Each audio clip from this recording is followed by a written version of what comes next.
Congo to telema tolobela mboka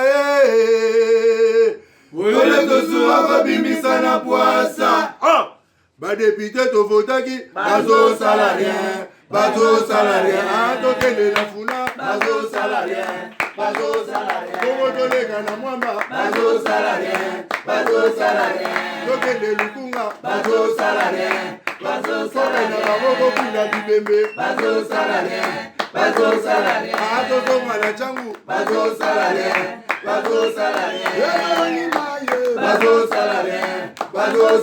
ala tola ni molili bazo salarien kulune paye bazo salarien ala balengani ba mama bazo salarien tola ni wape bazo salarien. Bon début à semaine à Baïgnon sur Bolingaka aime les serviteurs na bino Paul Tosoua ba Paul. Merci na Baïgnon sur boza ko s'abonner à la chaîne sur YouTube du matin au soir. Boza ko se soucier, boza partager ba vidéo na biso. Merci pe na bandeko nyonso ba responsable ba chaîne partenaire na Kinshasa. O bozo l'exato soit Paul na pesi mbote mingi na kulutu na ngai Basile Olongo mokonzi ya CNP mokonzi masolo belé même ya ba consultation Basile Olongo compte bien qui trop photo ndima na bisongo tolika nazo pesa na bandeko na ngai ya IDPS ba militaire ya IDPS obokina ndako ya bakonzi ya ba gouverneur ya ba ministre boyo no tchaka makelele eza malamu te butikango na ke deux fois na tongo pa bakonzi musu ba bengisa na ba résidence na bango na kuti pe na bato force de progrès ba oyemba et ça la soni ya IDPS et ça vraiment soni butikango ce n'est pas bien botikam so ba ta PPD wando sala boko copier buzo baté tu vas ta PPD wando sala les abango mais bien boko sala on parce que IDPS c'est les valeurs boko ba no copier ba ti valeur c'est ça pena kitoti Transco société à transport ya mboko na biso Transco ba grévé muto PPD ne ba tianga kuna ni muto DG ba grévé déjà et on to singa président de la République mona tianga za la DG kuna pour Transco za la na tianga très important na pesi gouverneur ville à Kinshasa merci tant on a bêté sur le marché de la liberté à Bing c'est moi si on a mon marché de la liberté communauté à papa bango dans ce pays ma casse parce que à Bing ça on a besoin de vendre dans hôtel de ville tout développer pour marché de la liberté à soutenir na goma mukolo ya lelo na goma ezaki opesi mbo boy bande ko na biso ba congolais ba lobby il faut monisco longo ekende zonge pa na bango pour monisco de pays ya Kabila a dit sur 30 quelques groupes armés, l'autre commune a 140 quelques, mais mon discours est dans le Congo. Donc, Monique, non, on a vraiment partagé la vie, mon abon. Président Félix, so yo za ba contrat na américain de musus, mais mon discours de Kende. Très bien. Week-end l'équipe Holanda qui on a biso Jean Nakasongo na ba ki bango basali ba Jean Onatra o ba betaki masolo ebele. Entre autres babi ba syndicaliste bazali na Onatra, mandat na bango déjà inspiré. Si là na ngome ba gouverner ga bazawana Bausa musala ma B non pour l'intérêt à Baja on entra pour na intérêt na bango. Bon le bail de sous qui chef bima na ma banquette au que ça kuna nani na on entra parce que ba moni ba soupçonner chef on dirait à soutenir DG na DGA. Ba beta il sur la 7 millions ba bieye mais ba yoki bango ba agent. Ya on entra c'est le cas Congo. Na agent ba lobby qui non 50 millions de dollars déjà ils ont déjà pour la disponible pour na DGA na batu nyonso ba na circuit bango nyonso balobi ba syndicaliste wana bango ne batu ba soutenaka DG na makambo no ibili DG kuto ayebi ne bureau te ayebi kuto ata au port o ba bureau ba agent o nini za na tra ye bureau na ezanga na bureau angwanzami ali a toujours ba pourcentage na balara bato nata et en plus balobaki que déjà futa ma 46 000 $. Donc, agent a souka on a tra futa ma 280 000 francs congolais. Donc, déjà, ça n'a arriéré, mais agent n'est pas en barrière.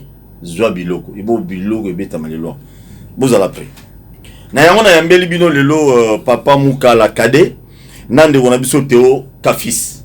Baza ba habitué émission na biso boyebi bango bien. To bêta na bango biloko bazali parmi ba syndicalistes au ba kota na ba bureau ya ba ministre, bureau ya présidence pour na koluka mambo ya pop profond, mambo ba port privé, mambo belé. Na yamba bango plusieurs fois lelo tozo beta na bango biloko. Ba ye ko funda bango pa ba agent. Oh, zo biloko. Papa Kadeboni. Sangre. Qui mezali? Kitoko. Kitoko. Kitoko. Ah, nzambe, la Sénégalais se boza pe makambo. Bino bozo ba Kitoko ba ja bazo akize bino ke mandat déjà ici le meilleur le Kitoko. Bon, on est la liberté d'expression. Au Mokujamboka, à Tchénakati, Mboka Nabiso, et le Bosso, président Fatih Iskayo Zali, coup de chapeau.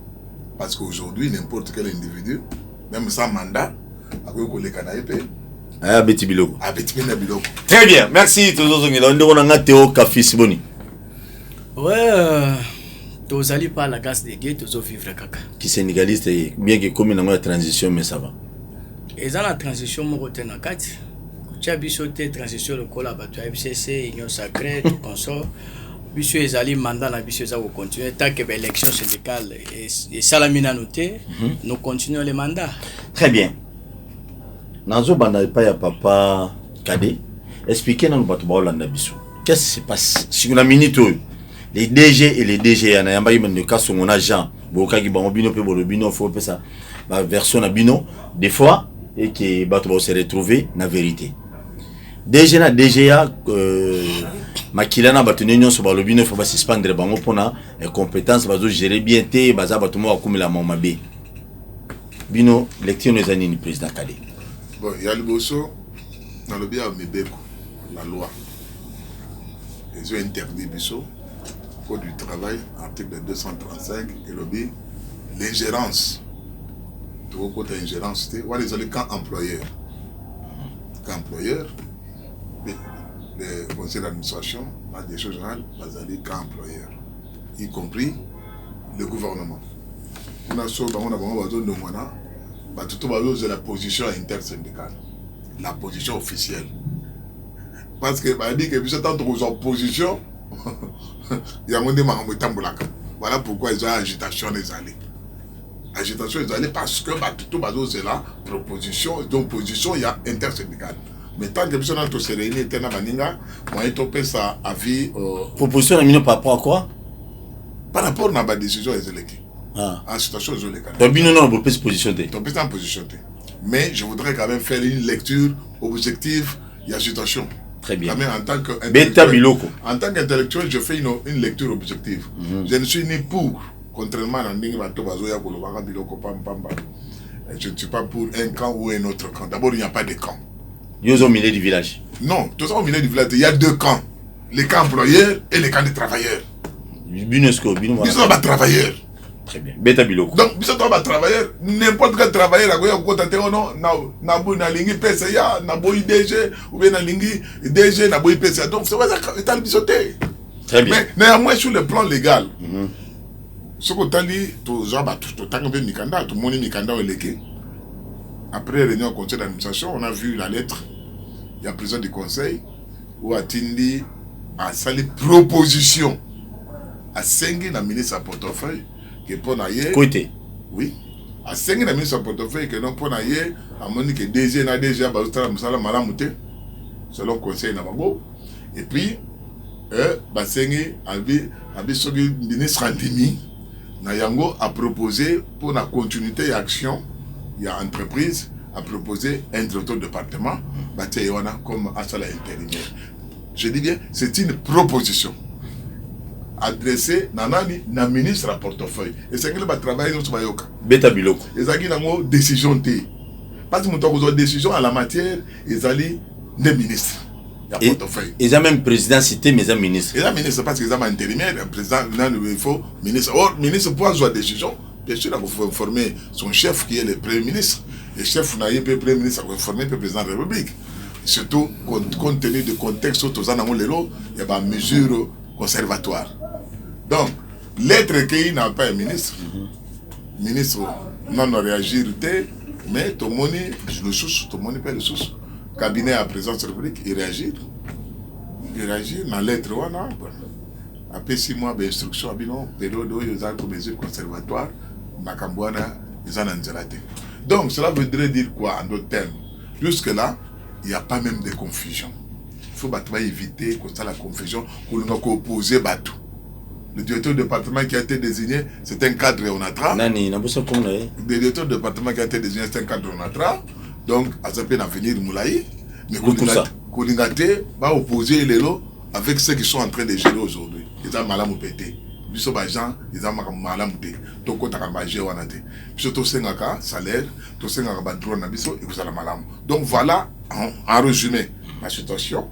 Mais le moment venu, l'intersyndicale après réunion naie a besoin position officielle. Contrairement à ceux qui sont pressés pour que Batouba soit Masolo jusque là. Très bien. Voilà à peu près la situation. Merci. Olobini Peneng et Mokolo, au bout de Kota na Muzindo, Likamoliko, Likolo, tellement bien beau soutenir déjà, je comprends. Ndekonangai Théo Kafis. Oui, 7 ans, baza quoi, qui s'est bien, on est à solo que nous, l'intersyndicale Union Sous-Anne, na Katia, on a 7 ans, zéro côté. Mandat de bien de là mais bino bodjembe la wana pour nous soutenir ba DG na ba DG ba wandoya bola se bango ba tchonde ni football yana ba ensemble et tout ça ya lokuta Ndeko Paul ndeko na Théo beta biloko ko bango na introduction à que émission et bibiso c'est pas pour la toute première fois parce que émission na yo et puis émission to pasaka na yo liboso ezalaka na ba jari ya ba problème oyo ti obengi biso mbangu que tala ba gens ba na plateau ba fundi bino ba lobi ke bino c'est pas peuple ba fundi biso pas peuple pas ba travailler yango wana esengeli na biso to ya na bosenga na yo otuna biso lo lenge ozala ko tuna poto te éclaircir ba travailleur na biso ba filier na biso ba yeba mais tango tozalaka na plateau ezalaka musala munene pona kotala mama na likambo oyo basali onatra bafuta makate par mois chaque mois bakoma na barrière ebele baza kolela les familles disloquées voyez-vous donc bato bakomi na pasi moko o koki ko imaginer te 7 ans mandat na bino sili to tende koto mandat na biso ba syndicaliste ezali jusqu'aujourd'hui tant que l'élection syndicale et salamina nous na kati ya société mutu moko te akoko ya boye di bozate bosi boke mande esili biso tokoti wana tokomi na jungle nana organiser l'élection na bino organisation de l'élection ezalaka pas ya employé ceux qui ministre alobi ke édition ministre du travail édition oyo tosalaki et commis à terme maintenant apesi nzela na ba société basani ba organiser ba élection sociale na kati ya entreprise na bandi répondre dans bien on va selon sur ça na ligina bakisende eloko oyo camarade rapidement otikoloba on a les cambo etali confusion oyo eza koleka batuana oyo basali liboke pona ko soutenir Songolo lokusa OK natangi kombo moto te na tangi pona ko soutenir Songolo bazali ko banga bayebi ke batu oyo balitaka pona société auprès ya gouvernement auprès ya président de la République na ba raison oyo yebani oyo pe ba résultat toza kozela ngo mususu akoti likambu oyo tokozala ba perdant ceux qui bokoti likambu ceux qui tokoti to pesi position na biso bango bakozala ba perdant banani bakaso ngona ba Jean mais Kasongo c'est un agent d'abord de 1 akoki koya na plateau te abanda koloba makambo entreprise oya yebite déjà suspendu à plusieurs fois à suspendu Kasongo à plusieurs fois parce qu'il a d'ailleurs pour défendre makambo ya Kasongo te na suspension na ye ce qui a sala kini ça je ne sais pas très bien évoluer ngana ye awa ndengo bengi biso ke ba agent bafundi bino mutuna liboso yango wana otuni soki tosali 7 ans mandat la biso esila obesila te bangonde bauti ko sala syndicat sika nyonso ozomona wa basali syndicat tolo bayango balingi élection esalema po bango baya kokota na mandat baya na course ya koya ko défendre pe société na basali mais tant que élection esalami na te ils n'ont pas droit de dire de n'importe quoi o bango bata ko maîtriser te sur la société OK c'est ça le problème mutu moko avandi boazo pusa wa bokende koloba mais mutu wana oleke ye moko ya apparaître loba zo tinda bana batu na moto soki na lobi moto ça veut dire quoi ozana no délégué syndical te ozana no permanent syndical te ndenge nini yoko ya koloba makambo ya société oyo ozali agent et puis obana koloba makambo oyo eza ya lukute oza ko maîtriser en côté et puis peuple ya Congo oyo ayebi société monene lokola onatra et puis basali baza komona pasi oyo azana information te bako gobe cette information cette confusion ne kota na mutu na bango aita ke biso tozawana ba légaliste bolingate tokoki kondima te ke confusion kota na mutu basali il fallait éclairer la lanterne merci beaucoup tozongi pas ya papa na biso mukala kade tango bandeko balobi tozana 32 mois en paiement tango DG na DGA wana tango bango bayaki bakutaki 28 mois en paiement tout ce temps bango basali bakoma na 32 ou 33 mois en paiement mais bango conseil d'administration DG na DGA salaire à DG tout banana wana salaire à DG za $46,000 il y a DG à 32 000 ou 36 000 si je ne me trompe pas $32,000 le moment que nos agents bazana ben paiement mais aux DG ba makilana ba tunyon soana ba futa maka donc chaque les 5 ba futami mais ba agent ba futa mate mais vous les syndicalistes vous soutenez batou ou ba privilégier ba salaire na bango non ba salaire agent beta biloko batou balanda yo omoni beta biloko papa omoni Paul papa Kade je voudrais que batou ba kolanda biso o bazolanda biso o bazolanda biso bazala l'information exacte. Très bien. Bah, arriéré de salaire est vendu depuis 2016. Bah, il y a que non, DG na DGA, Bazaki, bah, coûté, bah, on a 28 mois. Maintenant, ce que d'après Bango, et tout comme là, 32 néoiseaux de Bawana. Cela voudrait dire quoi? Les 28 autres mois. Et ça, il y a un contrat, il y a DG na DGA, déjà, na compte, bah, mandataire passé. Pourquoi tu communes barrière de salaire? C'est là le problème profond. Biso total to sala ba grève non atrako o ba twali ba sala grève lelo ba grève non ata to sala moto to lungola so depuis ngana kota musala donc je crois ba ngoma za so ba 50e 55e ou 56e DG ba déjà so to lungola ba on a ba grève.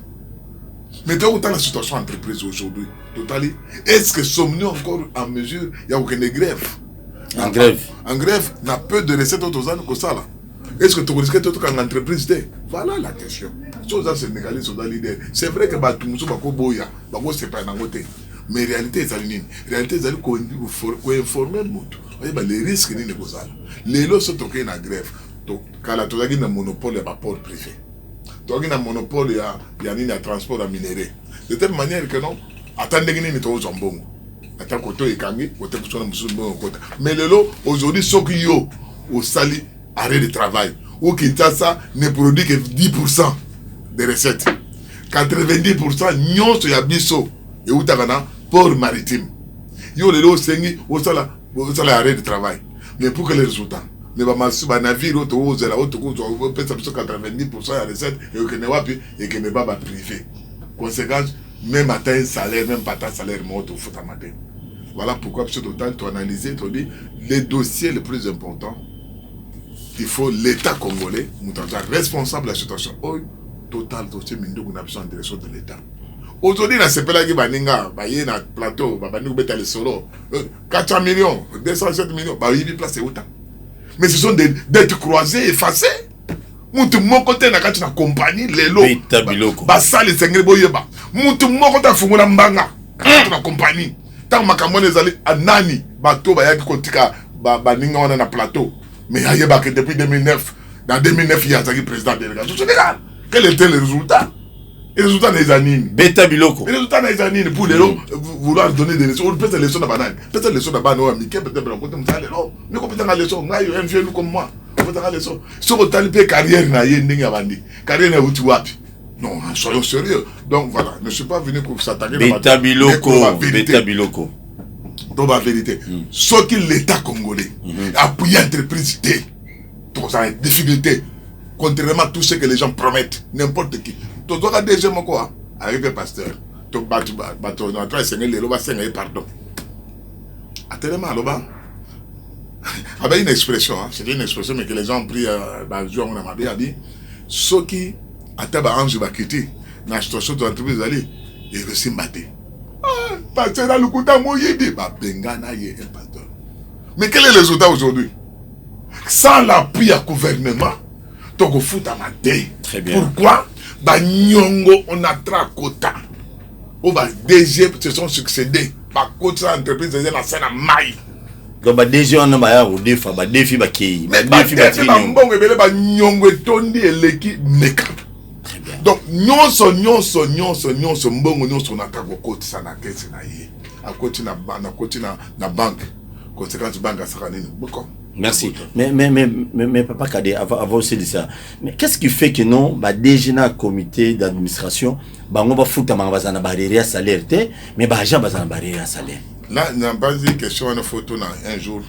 Un jour, il faut bien autour DG. Déjà, il y a TVT. Bon, on a bien on a travaillé éviter bon TV. Bon, ok, je ne suis pas son porte-parole. Très bien, non, pas de mais au Kogi. Vous avez juste question. Oui, justement, au Kogi, nous attend le PCA, le gars, média mingi.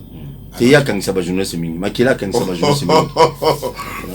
Bon, mais donc voilà.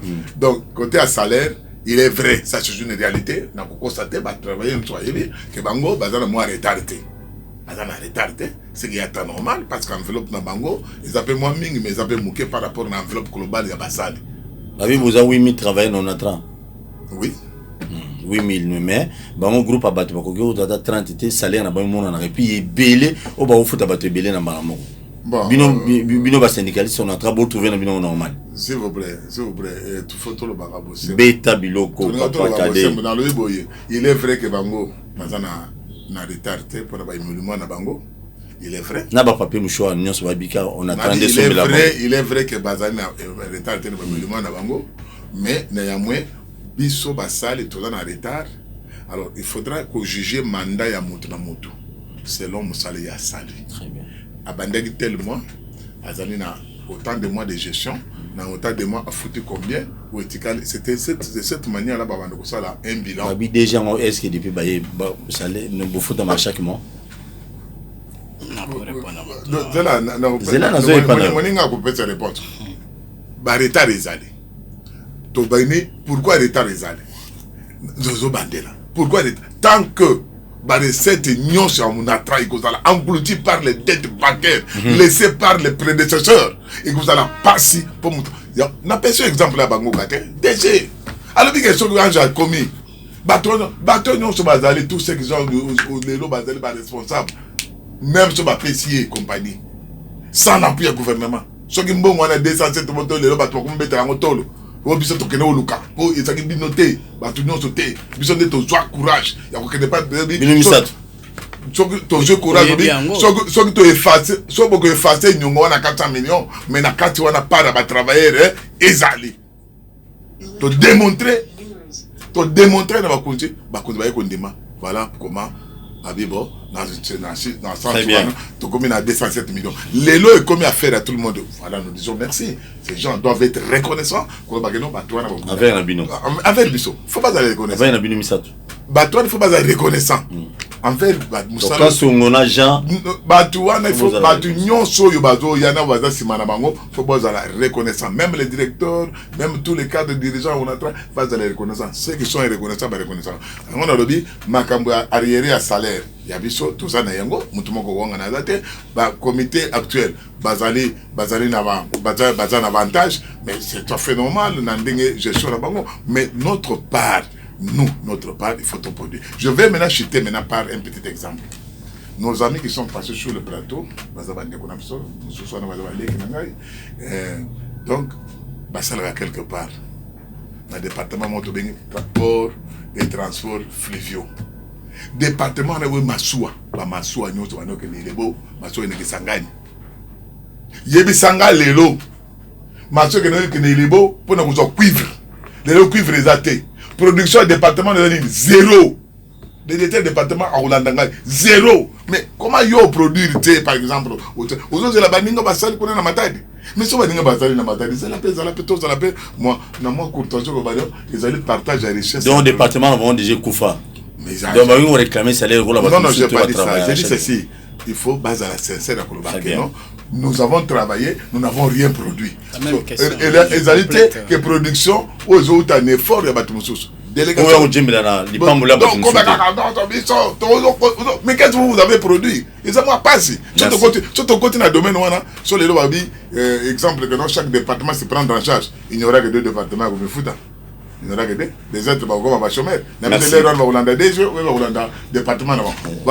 Voilà la situation exacte. Donc, c'est pour dire en résumé, pour ne pas me répéter, les difficultés financières, les dettes contractées par les anciens, au bas de la banque, tu as qui va crédit, il y a 30 millions, tu as crédit, il y a 14 millions, tu vas dire, bon, et servir n'a rien.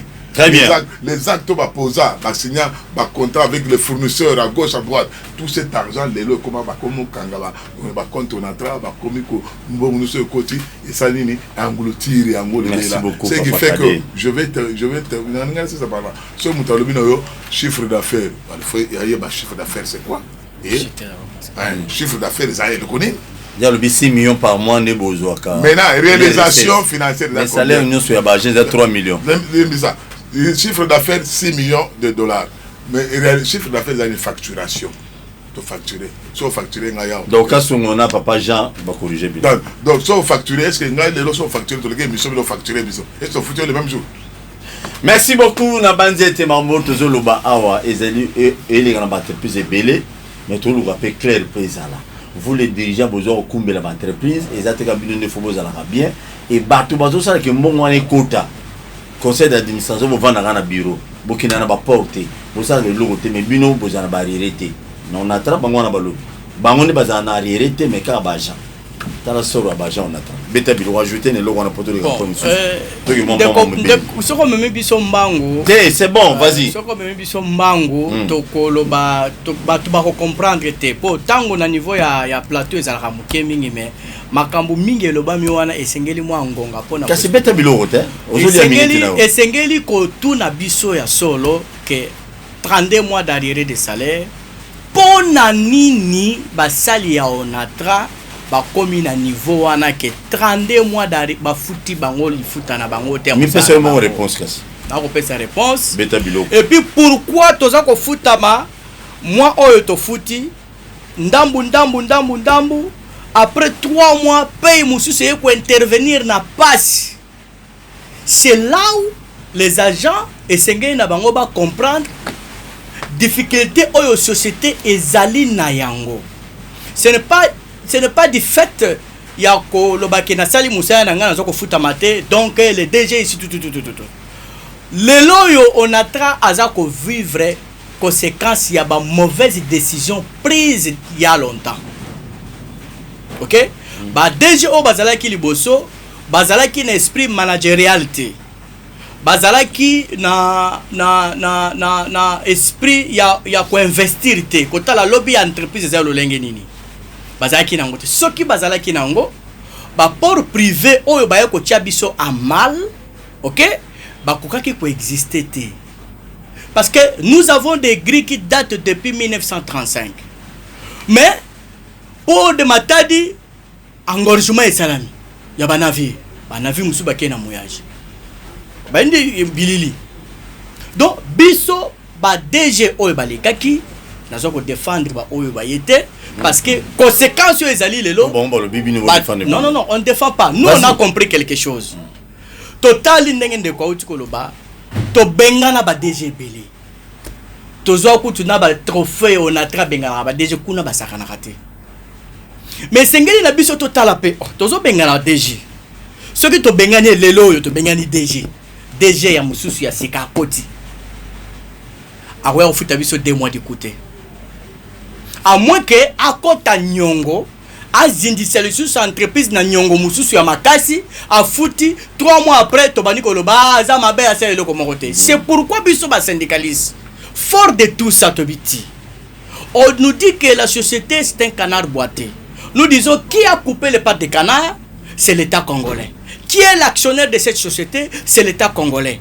Et Sengel Nabisuto qui n'est pas l'État congolais, koyebi saeke, ba pata canard oyo, bukaki, bisoko antozana passe. Nous avons notre créance.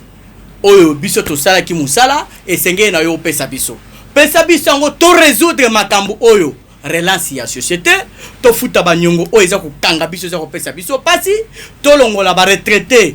Charge tout ça nango ba des comptes finaux muto sala abima pension ça fait 10 ans azo des comptes finaux a été on les paye comme si ils travaillaient donc à un poste muto kufa tikango o ya remplacer o sous sa futi ba futi de compte na poste moko to futa 4 personnes aux hommes donc 6 millions de dollars o yo zo ko yo on a 6 millions de dollars c'est la facturation qui est le chiffre d'affaires. Est-ce que la trésorerie était capable de recouvrer, d'encaisser il est palpable.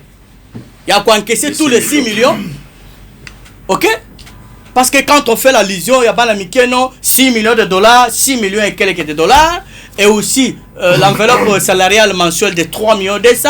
Donc, il y a 3 millions et Kendaka Wapi. Donc, c'est de là où le lobby que Bazaba Sali, Bayebi, situation et entreprise. Très bien. Maintenant, Bazolo Basolo, Moussoubabi, ma femme VV à retraité na bino. Il faut 15 000 francs congolais.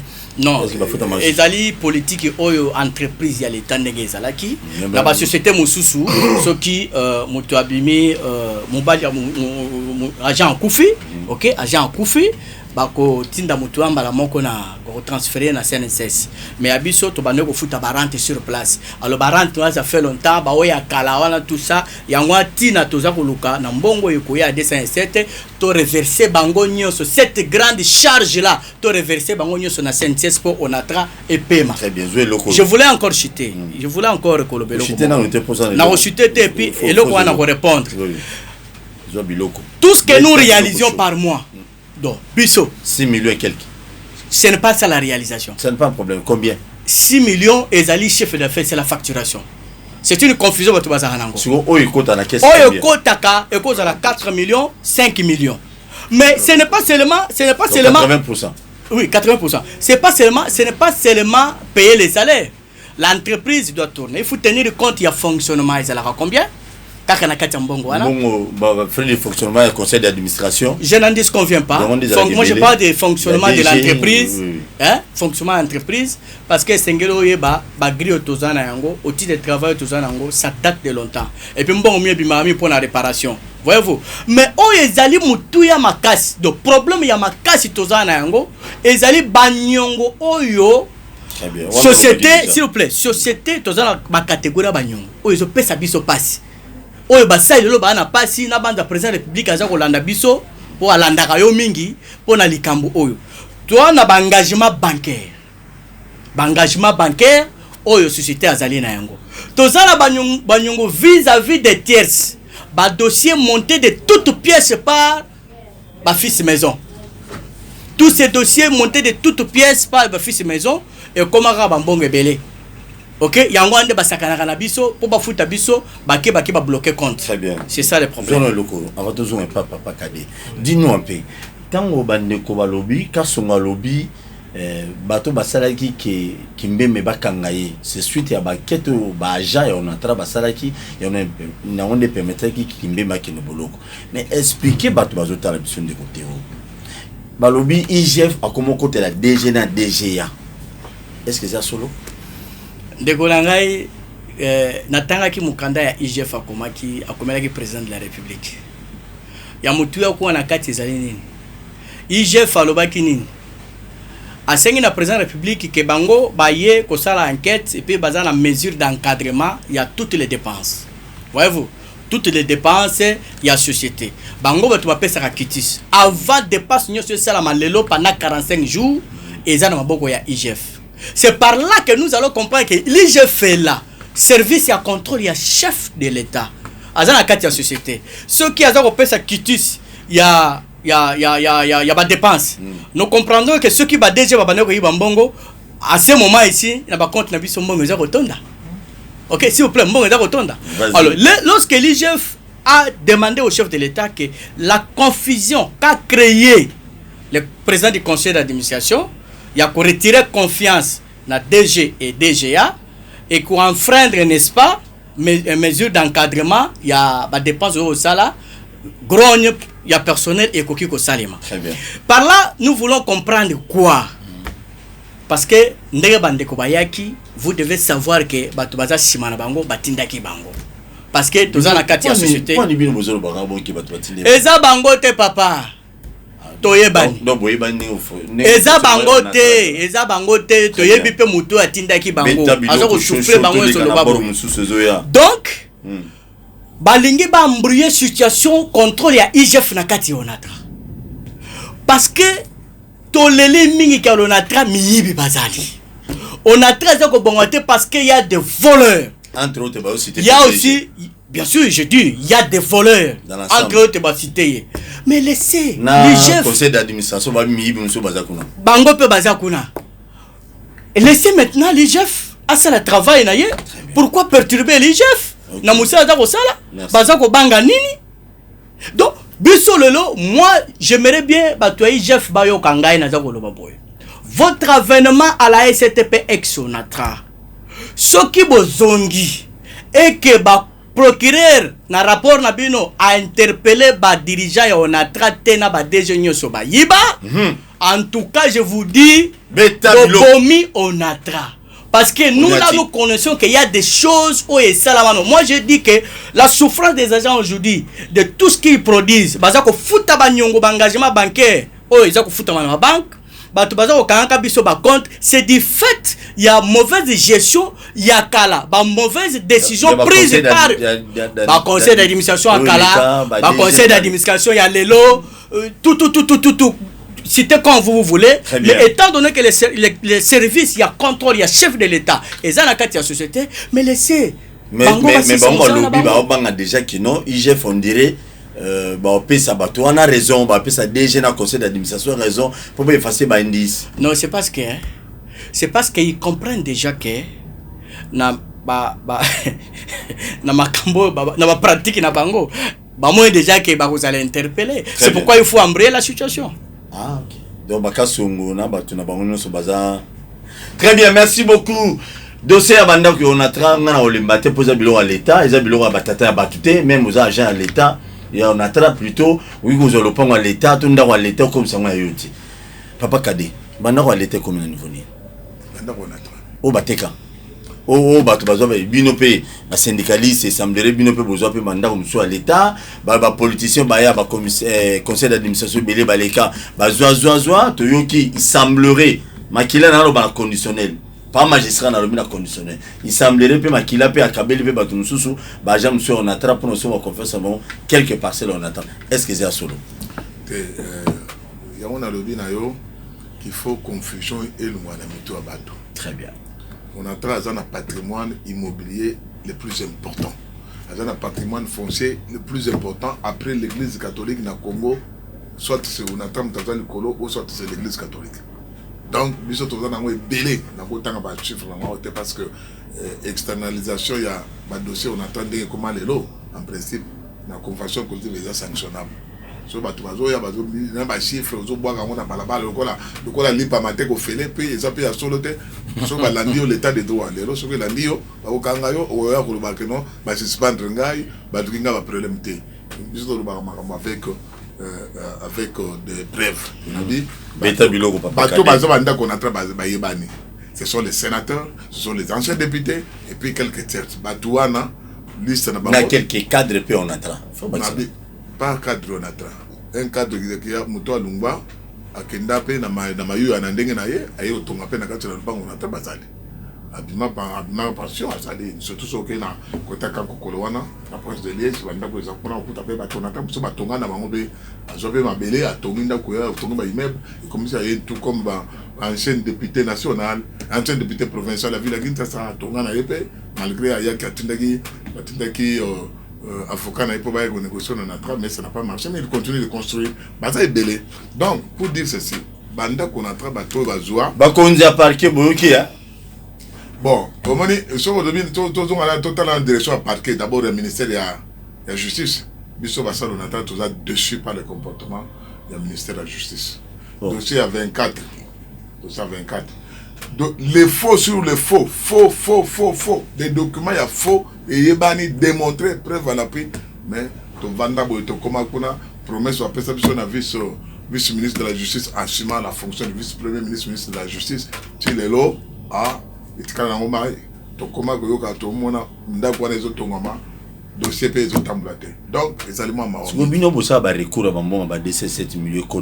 pourquoi pas vous plaider beaucoup dans chef de l'État vous plaider que non maman banda on a bino ba policier na ba sénateur ni tout le bana à côté ngo bazo semine pe na ba droit to pesa liste na ba combo ya bato to pesa yango et pas ya na présence publique. Commission, je crois, commission de Tshisekedi. il y a Koulanda Banda. Aujourd'hui, nous avons appris commission déjà mise en place aux Obana Moussala.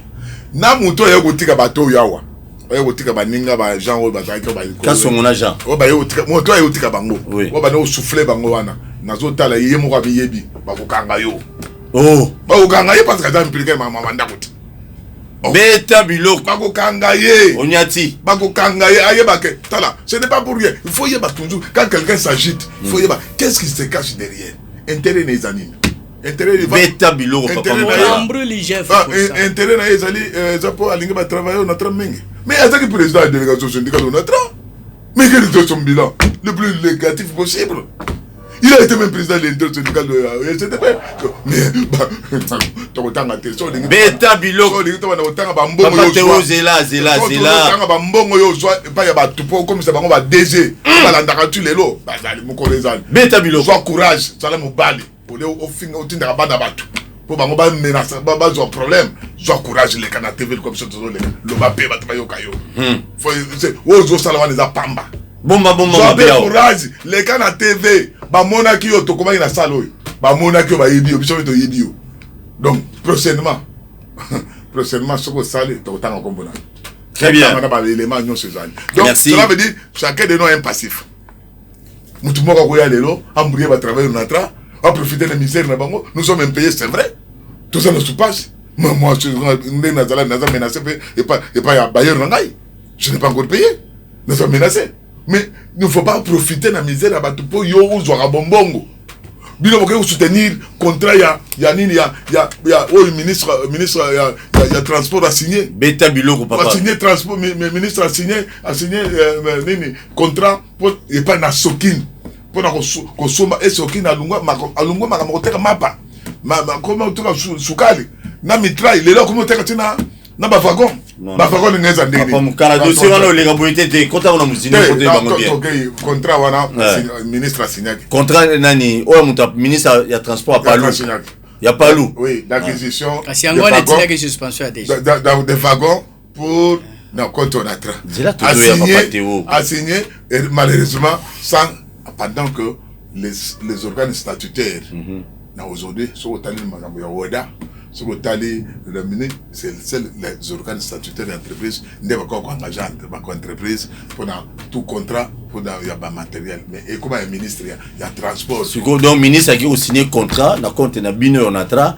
Mais il était incompétent pour signer ça. Baninga Moussa Bazali, Toto Sona Bamoussa Sona dit, ce dossier on est à Malamo, ce dossier a suivi la procédure. Mes chers frères, même attends, monsieur. Donc, Abeda Chou, donc, a tégé la bino ba wagon, c'est ça. Non, il a dit commerce Abeda Chou, non, il a dit Moussa Lina Salak. Oh, Abeda Chou, il a tégé ba conteneur. A tégé ba wagon. Ba wagon. Oh. A tégé l'autre train ba wagon. Beta bino. Mais est-ce qu'il y a Rosango Wapi?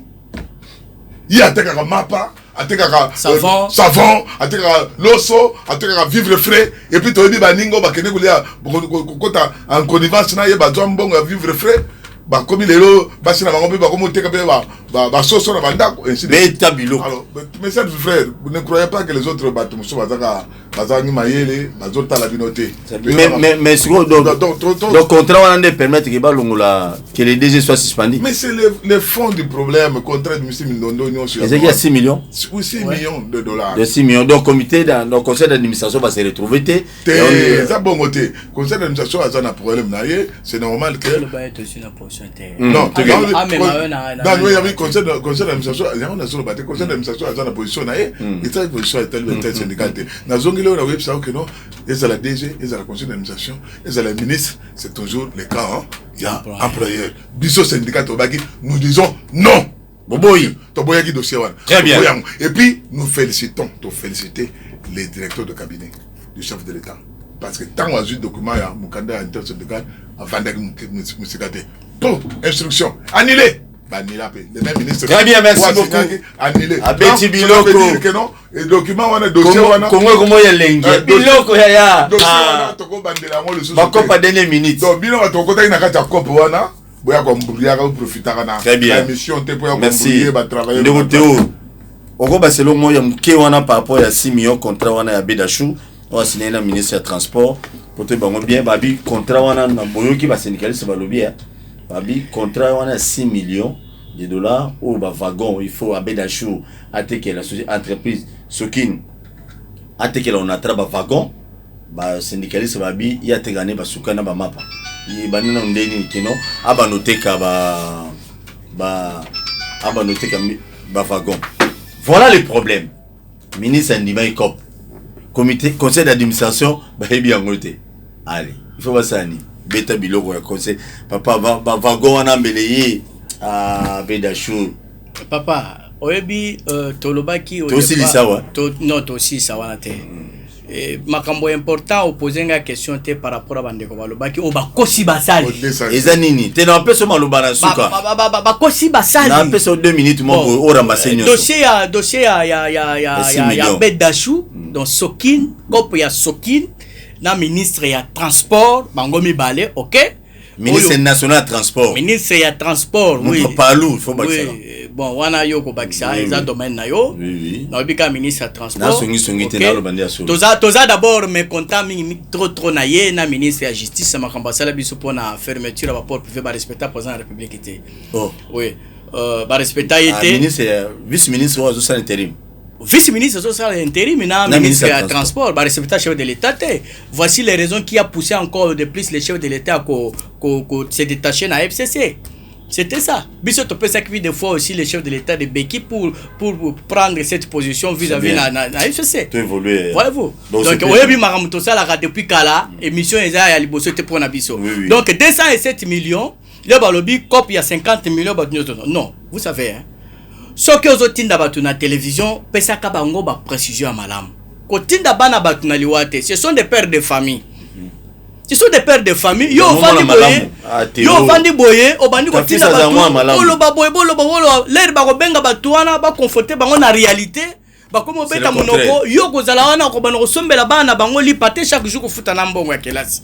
Donc 50 millions au balobi 25%. Mais tout le monde, tout Congo a suivi.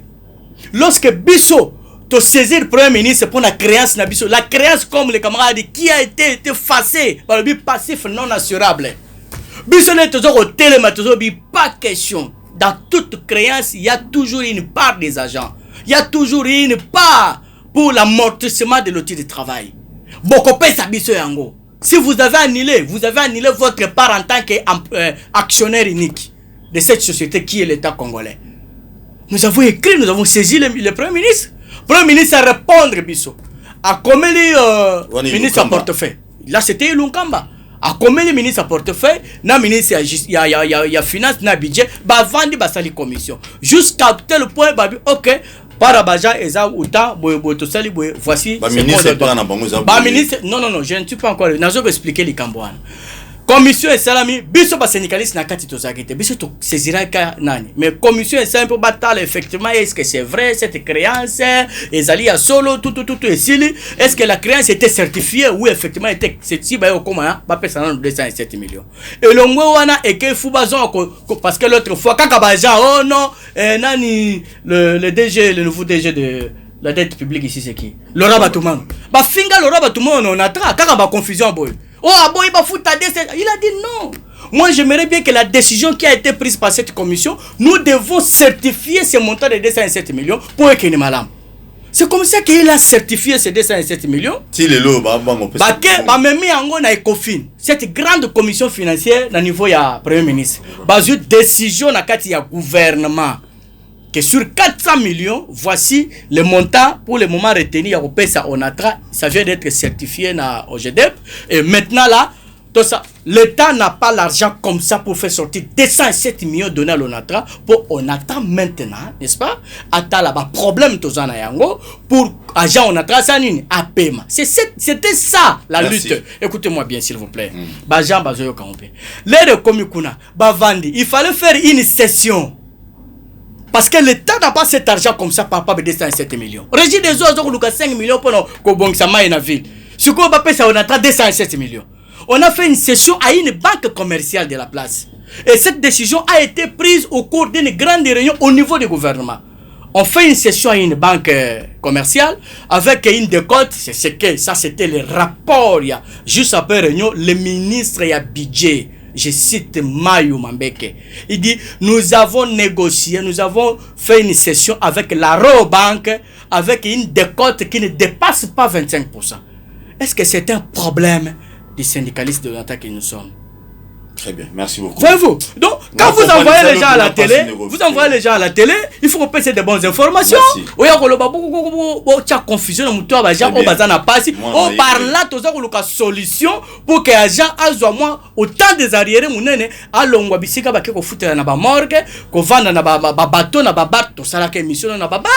tu expliques que la situation va travailler. C'est que par là, parce que jusque-là, écoutez-moi bien, la situation il y a entreprise les loyaux n'andenge biso to fini ba mauvaise décision prise dans le temps il y a une conséquence aujourd'hui, n'est-ce pas? Toujours comme moi to bongisa yango sambongo wana eza la DG mususu koya, je ne vois pas encore une autre alternative aux sociétés kokomata. Et puis de deux, s'il vous plaît, na le velo comme moké. Ce que je na bana bato, il faut bana bato ba comprendre que salaire au émolument, il y a un DG, un DGA, un PCA, n'est-ce pas? Et Zalaka fixé dans une assemblée générale des sociétés. Où le ministre à portefeuille Zalaka président, il y a organe. N'est-ce pas? Nous avons là. Non, ce n'est pas 46 000 $ pour le DG. C'est combien? Il y a sûr que nous tuer les journalistes à eux vérifier. Mais non, c'est malheureux. C'est malheureux dans ces pays. Moi, je ne suis pas. Écoutez-moi bien. Ngaï Naza syndicaliste, je suis légaliste. Ce n'est pas dit que Anaïna plateau na kobimisa monta et molima il y a un DG. Mais je vous dis. Je vous rassure, c'est pas 46 000 $. C'est loin de là. Je dis c'est loin de là. Je ne dis pas les chiffres. Mais yo yebi kende. Donc, si on se tinda bateau, tinda bateau n'a pas précision. Il faut pas faire de confusion. Merci beaucoup de côté. Merci. Ezalika kambre ma pona ije face à la Moussa na été. Merci beaucoup. Merci. Napé Simino merci. Donc il faut s'abonner à la chaîne sur YouTube, Bakina Balobi TV. Papa Nabiso Kade. Vraiment même dans 30 secondes moi le Babo Kaboni par rapport à l'union sur Tolobi aux résumé. Biso Toyosenga, la chef de l'État, a libéré le dossier à 207 millions et en a au niveau de la présidence pour que Mbongoneya et permettre de booster la production, de booster l'exploitation et puis et permettre les social, paiement à dette sociale. Vraiment, culture na yo mokonzamboka, vraiment faites que vous en entrez comme on est partout, des générations en génération. Et puis on rappellera toujours une chose, un vœu, un engagement de votre défunt père, de papa, qui on a très coûté jamais pour disparaître. Oui, pourtant il y a comme on a beaucoup de Lelo, ils allaient y avoir un héritage. Merci. Dossier. Makamboya, oui, bateau, bateau na plateau. Bon. Bon, continuer na bino. Ils ont engagé Kabongo. Ils ont engagé bino, mais vous avez les consciences que vous n'avez pas mandat. Surtout ça, les légalistes, vous avez le cas de TVT. Très bien. Vous retournez à Bango. Si vous avez autour des mandats, très bien. Merci beaucoup, Papa Kade. Moukala Ndegona Théo. Namukuse, en tout cas, Namukuse, la répétition est la mère de la science. Nako répéter kaka, ezali lolenge ya ko beta c'était pas Mokonzi Mboka ndenge camarade alobi. Ce qui te vendaki, te monique, tout ce que nous avons comme des dettes dans l'entreprise, to kopimate, pour basali, bazo souffle, société paie et paiement.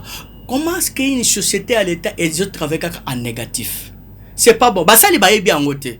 Mais c'est ngena biso to ça. To sali effort na gouvernement. Nani a mon abiso na télévision te. Ba assemblée générale d'information to peut ça plusieurs fois. Mais ce qui te vendit na moi retrait boy, c'est parce que lorsqu'on nous a reçu la présence de la République, on nous a dit il faut attendre le moment opportun pour na ba port privé illégaux et clandestins o esengeli et kangama pour na makambo ya ba spoliateur ya ba immobilier na biso, OK, nos maisons et tout ça.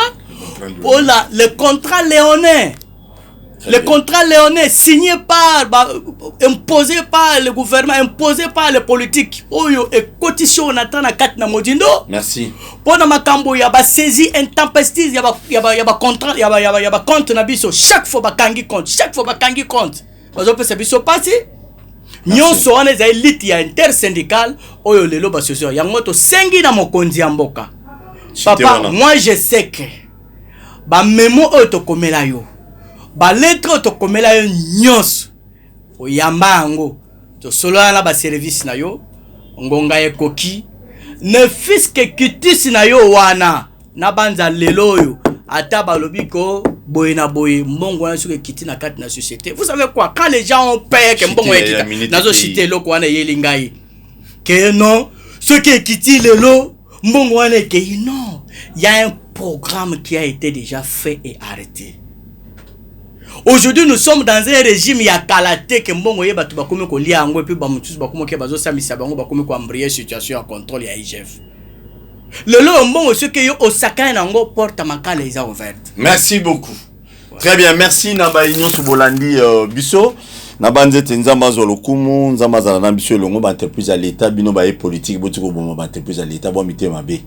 On a observé na porte à lola, so nzamba tinga pena porte à lola. Tala ba politicien nyonso bazoya. Nazo loba bon négocier na Paul Eri yango. Soki nzambe to ke lola bo nzamba bito so aza na porte à lola. Na ko tindika bo corrompre na soutien. Nzamba lobi Paul pona bilongo ba politicien congolais fa ba kindeli felo. Papa boze belé. Boze belé. Taningo yuzulu kana tanga komona yi. Boro kende na tindika bino na makasi. Na li felo. Parce que les politiciens congolais boza cupide, bolinga bino boza la malamu, non le peuple. Tana non atra, il y a des gens qui travaillent pour être un bon moyen de entreprise. Mais bino ba diriger boana vie moko bien. Et faut ni bino bo sala pona ba ja un jour ba fouta ma bien. C'est ça les grands problèmes, monsieur, il faut tout na rappeler. Nalinga ki na placer moko mais je crois que ko beta on émission zali ko par rapport à recette et à comment Tanganyika se développer, comment Luala besoin développer, mais Kinshasa besoin développer. Tende konanga ito longolango na mituna biso. Luala ba minéraux à permanent. Tanganyika de même aussi. Mais Kinshasa minéraux à Kinshasa c'est taxe. Alors bino bozo comparer yango. Awa batu musu kutu ba futa ba taxe c'était so salim ke généralement à Bengio. Aboy no futa taxe. Bino boluwa Kinshasa, bo comparer Kinshasa na Tanganyika na Luala bate. Eza confusion bo sala parce que kuna ba minéraux permanent zali. Zobiloko. Tokutani prochainement. Merci beaucoup na papa Théo, na papa Kade. Toyamabino prochainement. Je crois bato balandi biso bazo éclaircissement ebelé par rapport à lisolo ya onatra. Et en plus bino boza habitué à bobeta moi masolo mingi na bandete. Masomer beaucoup de la sous comité de gestion ni conseil d'administration. Wana ko répéter mo les sociétés. Te onga na sengi bino. To comprendre que on a ba DG bazo changer, bo bazo ya autre toi je me mettre des stations de lingi en côté. Très bien. To résoudre na problème entreprise ya basali que to bana ko wela ba poste a taper DG a kiti na ba installation tout ça, ba kita ba futa pete batika 23 mois d'aller. Très bien, merci beaucoup. Tokutani prochainement. Na Congo to telema tolobela mboka Wole to suwa ko bimisa na poasa ba député to votaki bazo salarien to tele na funa bazo salarien Congo to lega na mwamba bazo salarien to tele lukunga bazo salarien na baboko kula bibembe bazo salarien Ato mwana changu bazo salarien ala